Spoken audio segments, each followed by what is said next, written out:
Hello guys, and welcome to my channel. Today I'm going to film a video on Disney with a toddler.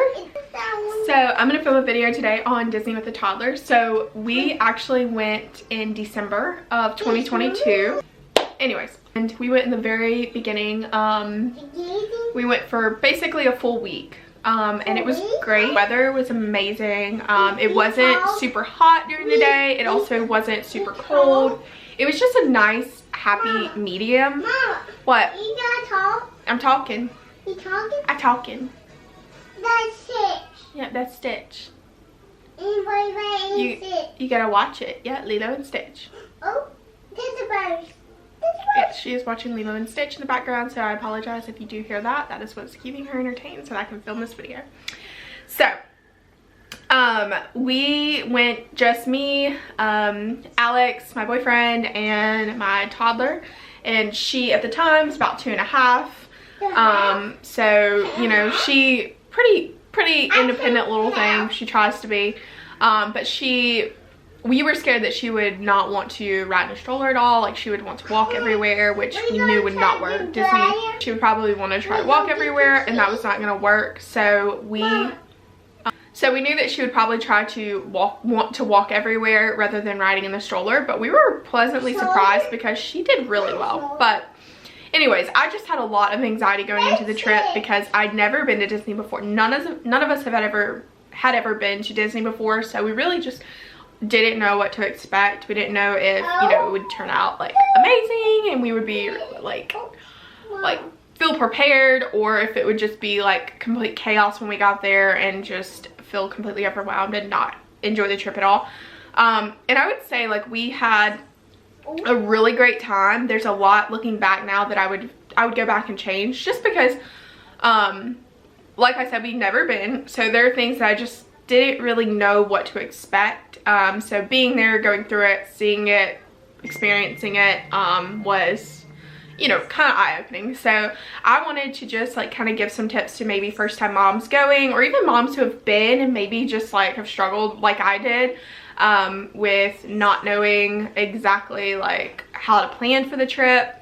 So yeah, I hope these help someone. If they do, let me know down below. If you have any tips and tricks for moms going or families going to Disney with toddlers, definitely comment them down below. Disney, yeah, so that they can also have an enjoyable trip. I want to go again. Yep, we are. We are. Yes. So, okay, so I have a page here of notes that I made just because I'm so ADHD. If I don't write it down, this would be the worst video ever. It would not be super helpful because I would be jumping around, telling you stories, whatever. I drew a picture. You did. Thank you. And it So, tip number 1 is plan your outfits ahead of time. So, this for us was like the biggest, most helpful thing, I swear, because I bribed my toddler to let me talk. So, number 1 is to plan your outfits ahead of time. This really saved us so much time when we were there, because I get the worst anxiety over outfits. Like, I want to be cute and comfortable, but I also am a perfectionist, so like I want it to be the best outfit that it can be. So what we did was order our outfits ahead of time. So I literally ordered an outfit for me and for her each day, which I know some people are probably like, that's unrealistic, whatever. But for us, it worked. I set a budget. I stayed under that budget. What we did was we ordered our outfits ahead of time. We planned it out in advance. Alex is super easy, but we didn't want to have him like cute shirts that kind of coordinated some days, or just Disney themed shirts, so that he, Eliza, draw, so that he kind of, you know, matched with us, and he didn't have to match to a T, but just so he had Disney attire on. We ordered our outfits ahead of time, and then I labeled, so I took the bags. I actually took the bags that they came in from Shein. I washed everything, and then I did put them back in the bags, and I labeled them. Hers I did put in Ziploc bags, like, you know, like the gallon size Ziploc bags, the freezer bags, because it was a little bit easier. Because for her, I packed multiple outfits a day. We had like her one main outfit, and then we would have backups, like 2 backups per day, because I'm on time 4. Okay, you can sit on the floor. We had 2 backups per day just because she is a toddler and she eats, makes messes, it's normal. So we wanted to make sure we had extra outfits because once you get into the parks, having to come all the way back to the resorts is just not ideal for where we were staying, which we did stay in the resorts, but we just did not want to have to like leave for any reason for outfits. And yes, they do have outfits. They sell stuff in there. We did not want to spend the money because of that. We just wanted to be prepared. So yeah, so we had outfits for each park day. So I labeled it Animal Kingdom, Hollywood Studios, Magic Kingdom, and Epcot. So every single day, every single one of us had outfits labeled, bagged, and that's how we packed. It was super easy. We were not having to think about what we were wearing that day. Like, it was like, okay, this is what we're wearing. Yeah, we set the bag out for the next day. Thank you. We set the bag out for the next day, and then we went to sleep. Did not have to think about it, stress about it. For the most part, every day except for one day, the worst possible day, which we were so excited for, was Magic Kingdom. We woke up late, but thankfully all of our clothes were laid out, so all we had to do was jump up, throw our clothes on, and make it out the door. We jumped up, yes. Tip number 2 is to rent a stroller. So most of the stroller companies, they provide like an easy drop off and pickup for the day you check in and the day you check out, so you just coordinate with them. I personally feel like they were really affordable. I think it was maybe $5 to $10 a day. I could be wrong, but I think it was roughly anywhere between $5 to $10 a day for the stroller rental. It really wasn't bad because we had it every single day from the day we checked in, which we did not go to a park that day. We went to Disney Springs, but then until the day we checked out. So it really worked for us. And we did also bring like our umbrella stroller just as a backup in case, because we didn't really know. We just didn't know, honestly. I was terrified of like getting there and like wanting to do stuff before we had the stroller and then not having a stroller. And I know Orlando's super busy and I just did not want her like walking so much. So yeah, we did bring the umbrella stroller, but we didn't use it except for the first day at Disney Springs. Other than that, we used our rented stroller. Which we didn't have the rented stroller. Really like renting the stroller because we didn't have to worry about travel with it or, you know, bringing it back. You can also bring it along all of the transportation in Disney, and it gives you storage in the park. So it gives you storage while you're in the park. So like if you want to bring drinks or snacks, or if you get souvenirs, it gives you a place to put those. So it really does, in my opinion. It pays off. So tip number 3 is to research ahead and plan the rides that you want, like must ride in a day. So like Animal Kingdom, we knew we wanted to ride Avatar Flight of Passage and the Safari. We knew that there were certain ones that we absolutely like wanted to do. We immediately went to the Avatar, not the Avatar Flight of Passage, but we went to the ride through one. And we literally walked straight through. So like that was perfect. We got to walk straight through, ride that ride. Then we went straight over to the Safari. The Safari doesn't open until a little bit later, even with the early park entry. So keep that in mind. Don't plan to go to the Safari first because you won't be able to go. But even in like Hollywood Studios, we got to ride the Runaway Railway or Railway, whatever first, which that one ended up having like a 70 to 80 minute wait time after we rode it. So we were so thankful we rode it first. And so we really just like kind of kept in mind like, okay, these are the rides we absolutely want to ride first, and we made those a priority, and so it really did help. We also made a list of the food places that we wanted to go to at each park. So like we knew we wanted to eat at the cute little Toy Story restaurant, or Toy Story themed restaurant. What do you want? In your pocket? I don't know if that's gonna fit, girlfriend. Come here. We knew we also wanted to ride, or not ride. We also wanted to eat at the Toy Story restaurant, and then there were just a few little places like at each place or at each park that we wanted to like eat at or get snacks or, you know, whatever, like Dole Whip or whatever it was. So we made that like a priority, and if you want, I can also make another video for each park and what our priorities were with a toddler, like what she could ride, what she couldn't ride. There were some things that we actually got there and she was able to ride. We didn't think that she would be, but like in Magic Kingdom there's like that little, it's like the Goofy themed roller coaster. I did not like the idea of her riding that, but they said she could, so Alex really wanted her to ride it, so we rode it. It wasn't scary by any means. It was baby little, I wouldn't even call it a roller coaster. That won't fit in here. It won't fit. It won't fit in there either. Here, we'll do it like this. We did not think that, or I did not think that she was going to be able to ride that, but they let her ride it. She passed the minimum height requirement. I held on for dear life because it terrified me, but we loved like doing the Dumbo, the aerial ride. Not Bumbo, Dumbo. Dumbo. We ride the Dumbo. We did. And something that you do need to keep in mind when you're at Disney. That fit? Yeah. Yeah. No, that won't fit in there. That won't fit in there. Go put it in your purse. Go pamper. One of the things to keep in mind about Disney is just because it looks like you're about to be at the front of the line or you're about to make it there or you're moving up, don't get your hopes up, because every single attraction at Disney is made to where the lines look like you're about to be there to ride the rides, and then you've got 3 more loopy hallways or loopy, which I like the ones that are outside because you can obviously see the ride, but like the Dumbo one, we kept thinking that we were super close. We got to the front of the line and then they sent you into this thing to play, like where your kids could play and run, whatever, while you waited for your turn to ride. They give you, almost like if you go to a restaurant and you're waiting for your turn to eat, they give you one of those little light up things. So you literally wait for your turn to ride.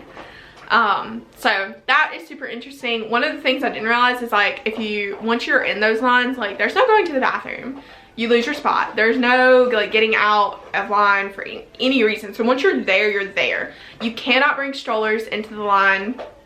You kind of have to be prepared. So like most of the time, like if you have like a bag or something, usually they have like a designated spot you can set it. But other than that, like you cannot have a stroller in the line. So don't plan on like bringing all your stuff and putting on a stroller and like thinking you're gonna get to walk all the way through the line with it, because you won't. I recommend like maybe I recommend maybe having like a fanny pack or something that, you know, maybe like one of those belt bags, so that you can bring that stuff with you and then just have a smaller bag to actually hand off while you're riding. So that's that's just something to keep in mind. Maybe like a belt bag with like snacks or like a drink, Capri Sun, something to entertain your toddler while they're in line. She did really good. Like, I'll try to insert a clip of what she did most of the time we were there. She would literally find the railings. She'd hold on to the railing. She'd jump through in and out, and like it didn't bother people. She mostly just played and stood right there with us. She listened really well, but I also know that that's not the case for every toddler. She is not used to being around a ton of people, so like she kind of didn't know how to act. She was like, who are all these people? But she's also super friendly, so like people would talk to her and that would help speed up the time and things like that. So anyways, so tip number 4 is to utilize Genie Plus and Rider Switch. So one of the things I love about Genie Plus is like we were able to plan out like each day in advance like what we wanted to do. And so like the cavalcades, any of like the little parades that they did, meeting characters, the ride times, like finding out, you know, what the wait times were, that made things a breeze, honestly, because we didn't have to walk all the way over there to find out. We could just pull up the app, look at it, and say, okay, that's a 70-minute wait time. We're gonna go get food, or we're gonna go do this, that, the other, and maybe see if that would come down a little bit before we go. So the one that we did wait in line for that was so worth it was the Remy's Ratatouille, that little adventure thing. That was so cool. Very immersive and an experience. It was so short, which I hated that, but like it was cool while it lasted. So definitely worth it. And I think that even some of the rides, their wait times don't really go down. Like you kind of have to get there first, and if you don't, you just gotta kind of suck it up and deal with it if you really want to ride it. But Remy's is definitely one to go get in line for. Okay. And then another thing I wanted to mention that was kind of important, or at least for us it was important, was that when we would sign up to do the Rider Switch, so we did the first time we did the Rider Switch, it was at the Avatar Flight of Passage. And Alex, he went and got in line where we let them know that we had the Rider Switch. And once we had, Yeah. okay, one of the things I did want to mention about the Genie Plus app, or just that in general, if you have your magic bands, which I highly recommend getting magic bands, which I guess, you know, you don't have to have the magic bands, but we did do the magic bands because that just made it easier. We did get her one. She never used it. It was literally just to include her. It had Minnie Mouse on it. It was just super cute. It's just something that we wanted to do. But it's definitely not a necessity. And if we didn't already have it, I don't know that we would do that again in the future. I mean, it was literally just so she could have a bracelet on. And she didn't even wear it half the time. She wanted mine. So, with the Genie Plus app, or with your magic band, one parent would go, this is for the rider swap, so one parent would go wait in the line, they would scan the other parent who was waiting with a child, they would scan their magic band, and that parent would get to ride through the lightning lane the second time, or once that other parent was done, if that makes sense. So first parent is riding, they have to wait in the long line, they get to go, they ride, and then after that, that parent comes back and they wait for the child, or, okay, I don't know why I clicked off, but that parent will come back, wait with the child, while the other parent goes through the lightning lane, the quick lane, and they ride the ride, and then, yeah, so it really simplifies things. And I will say, pretty much all of the ones that we had to do rider switch with, they scanned the lightning lane for both of us. We had Eliza there with us, and she was talking to them. They're like, okay, well, we're just gonna go ahead and do lightning lane for both of you guys so that y'all don't have to wait in the long lines, which was really, really cool, because I mean, we literally got free lightning lanes for majority of the rides without even having to pay for it or ask for it or whatever. So that was really, really neat. And I will say the cast members were so sweet and helpful.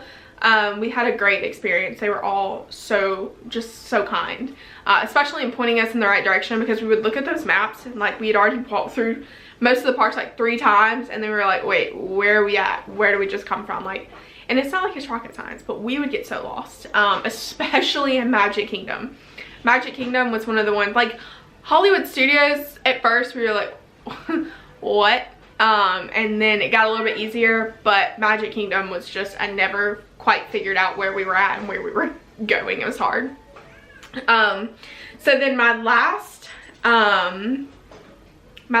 tip, or my last like kind of like trick, I guess you could say, tip trick, on here for this would be to bring snacks that they know and like, almost like comfort food. So like if you bring, like, you know, they eat Cheerios or they eat animal crackers or whatever, bring animal crackers, or even like a yogurt in like a little pouch cooler or something, just stuff that they know that they like, and it's like comfort food, because that, in my opinion, will help, and it did for her. It helped settle her down a lot quicker than sure. Sure. Take your bag in there. Yeah, that's fine. It helped settle her down a lot quicker than, like we would get like, which the one time we got ice cream, that was obviously a hit. But they had like the marshmallows and the Rice Krispie treats and like just a lot of sugary things that like she normally doesn't eat at home. So like while it was good for a second, normally she just got sticky and frustrated and over it, and she just like it did not make things better. So having your own snacks that they know and like is, in my opinion, crucial, especially when they get fussy or tired or whatever. It's just like a comfort thing. So, or I say tired, like, you know, hungry or just wanting a snack, whatever, just kind of like a pick-me-up. So, and then just a few like really quick tips that I have are, and these are things that just it worked for us, but planning to do a trip in the spring or the fall. Ours is technically like, I don't know if it would be winter, but plan to do your trip during the spring or fall, or like during the cooler months where it's not necessarily cold, like freezing cold, which not that it really gets that in Florida, but so that you're not like in the stifling heat, because oh my gosh, if there was one day where it was actually hot outside, and I think that was actually our first day, the Animal Kingdom day, and I was like, oh my god, I was like, if it was like this every single day here, I would be miserable. Like, we could not do this with her. So it being cooler, nice and breezy, it was perfect. Another one is stay on site. So try to stay on one of the resorts if you can, if it's in your budget. You get to wake up early and go, you know, get on the bus or, you know, whatever, wherever you're staying, if it's the monorail or the sky, whatever they're called. Hey, get it off that. Get it off that. The sky rides, I can't think of what they're called. Oh my gosh, I don't know why I'm blanking. I'll put it here. Anyways, so those, so you'll have access to all of the transportation in the parks, and it just honestly is so much quicker and easier than having to like drive. And I think they even said that they're changing it this year to where if you're staying on the parks, you can park, or if you're staying on site, you can park at the parks for free now. So that's a plus. But I think we would just do the transportation because it was the easiest for us. So, and then the third one would be to get up really early, take advantage of the rope drop. That kind of goes hand in hand with the staying on the resort because that's how you get access to that. So stay on the resort and definitely get up early. That's how we got to ride so many of the rides that we were like really wanting to ride, was because we got up early and we had access to the rope drop. So it was not funny, but it was kind of cool. It was like we were in the, you know, in the rope drop line, and then all of a sudden you see all these people that are here, and we get to go through the line first and actually like get into the park at Animal Kingdom. That was pretty neat. Kind of makes you feel like, oh, I'm staying on the resort, so I get to go in first. So it was cool. But yeah, so my final thing is to make sure you budget for souvenirs. We got her a little something from each of the parks. Hey, stop, color. We got her something from each of the parks, but it definitely could have quickly gotten out of hand because she was seeing a lot of things that she wanted, and we didn't spend a ton of money on, we didn't spend a ton of money on souvenirs like we thought we would. But definitely having like a $25 limit a day, or you know, whatever you want it to be for each kid. We only had one, so I mean it was a lot easier, and she's also a toddler, so she's not wanting necessarily the most expensive things. She's just wanting like the stuffed animals, the bubble blowers, like all of those things. So yeah, that was our experience at Disney. If you have any questions or you know, want me, hold on. Let me finish this. I'm almost done. So if you have any other questions, I'm almost done. If you be quiet. If you have any other questions or want me to film any other videos on our Disney experience, please let me know down below. I would love more video requests because that makes it a whole lot easier to make videos. So yeah, I hope you guys have a great day. Enjoy the rest of your week or your weekend whenever you're seeing this, and I will talk to you soon. Bye.